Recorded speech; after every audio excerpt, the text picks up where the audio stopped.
लेकिन क्यों भारतीय जनता पार्टी इससे भाग रही है, ये एक सोचनीय विषय है।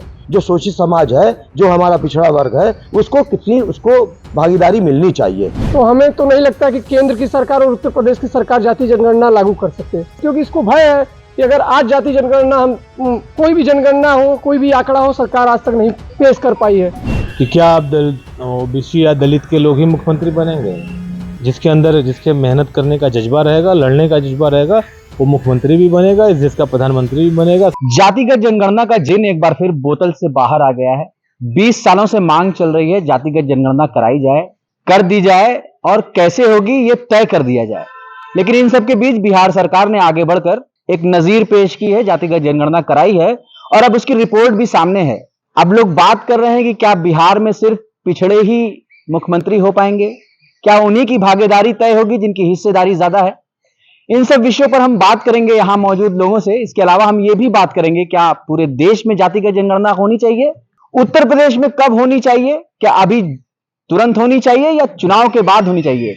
इन सब विषयों पर हम बात करेंगे। हमारे साथ बहुत से लोग मौजूद हैं, युवा भी हमारे साथ मौजूद हैं। हम आपसे बात करेंगे। जी अपना परिचय बताइए। विनीत चौबे नाम है। विनीत जी, जातिगत जनगणना बिहार ने एक रिपोर्ट पेश की है अपने यहाँ, वहां 64% ओबीसी की बात चल रही है कि 64% भागीदारी ओबीसी लोगों की है। तो क्या मतलब है कि अब सिर्फ बिहार की सरकार ने जो कल नजीर पेश किया है, उसको हर प्रदेश के लोगों को देखना चाहिए।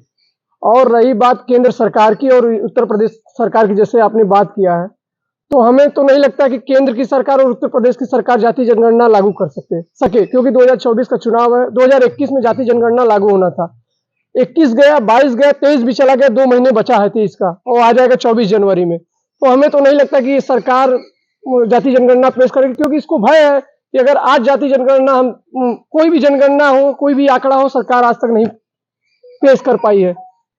अगर हम बात करें जातिगत जनगणना होती है, उत्तर प्रदेश में किस रुख उठ बैठेगा? अगर जातिगत जनगणना होगी तो क्या कयास लगा सकते हैं? वर्तमान में जाति जनगणना सरकार ने कराई है, विधानसभा और लोकसभा और राज्यसभा में पारित हुआ है, लेकिन इसको 10 साल तक के बाद करेंगे जारी। तो इसको ऐसा क्या माहौल आ गया? 33% महिलाओं को आरक्षण दिए, इसमें ओबीसी महिलाओं को इसमें स्थान नहीं दिया गया है। तो ऐसा सरकार, हम लोग मांग करते हैं कि ठीक है, महिला आरक्षण का हम लोग समर्थन सदैव करते हैं, आगे भी करेंगे, लेकिन सरकार का दोहरा चरित्र की राजनीति है।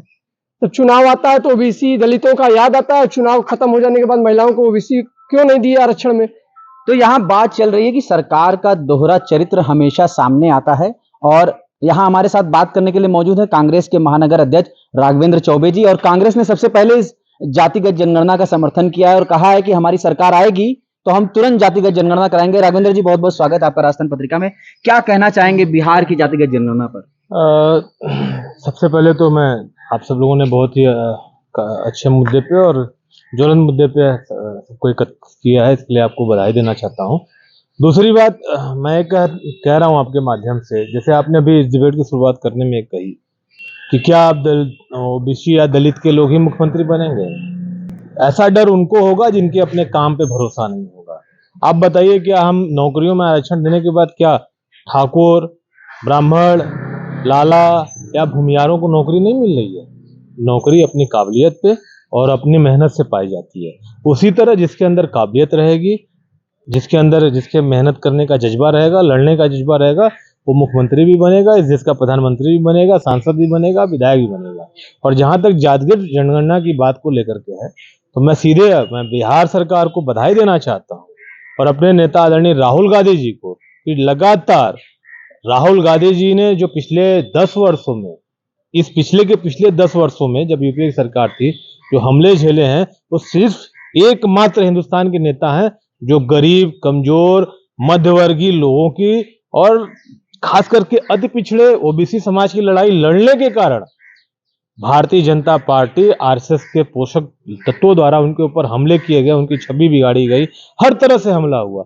लेकिन मैं धन्यवाद देना चाहूंगा बिहार, अपनी गठबंधन की बिहार सरकार को, जिन्होंने बहुत ही दिलेरी के साथ कल कराया, जनगणना को कराया भी और उसकी सूची भी जारी करके पूरे देश के सामने एक नजीर पेश किया। मैं आह्वान करता हूं, अगर मोदी जी के अंदर हिम्मत है, योगी जी के अंदर हिम्मत है, भारतीय जनता पार्टी के शासित राज्यों के मुख्यमंत्रियों के अंदर हिम्मत है, तो भी बिहार की तरह, गठबंधन सरकार की तरह आगे बढ़ करके स्वतः बिना किसी चीज का इंतजार किए जातिगत जनगणना कराए और उसकी सूची जारी करे। राजस्थान में आपकी सरकार है, वहां क्या?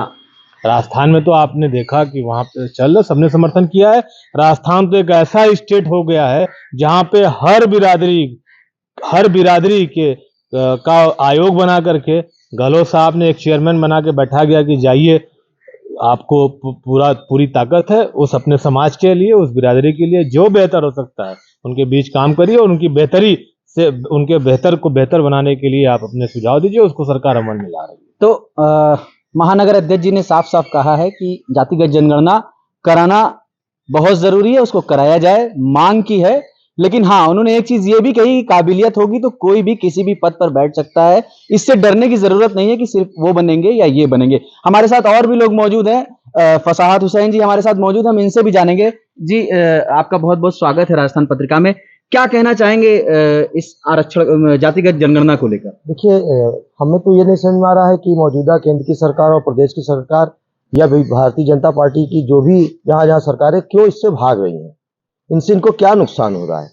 और हमारी पार्टी यानी जो राहुल जी ने जो किया है कि वो चाह रहे हैं कि ये जनगणना हो, उससे हकीकत ये कि दूध का दूध और पानी का पानी हो जाएगा और उसमें हकीकत है किसी कोई तरह नुकसान नहीं है।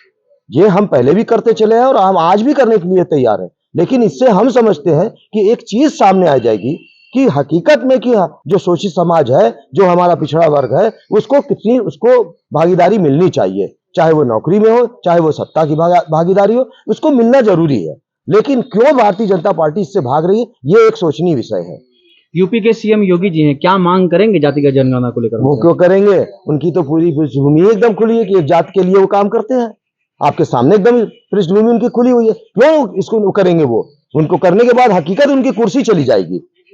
जो अभी आंकड़ा बिहार का आया है, जिस तरह से वहां पे ओबीसी का जो ग्राफ दिखाई दे रहा है, निश्चित तौर पे यहाँ पे भी अगर आना है तो वही आंकड़ा आएगा और इनकी जो है कुर्सी चली जाएगी, इसलिए वो कराने से भाग रहे हैं।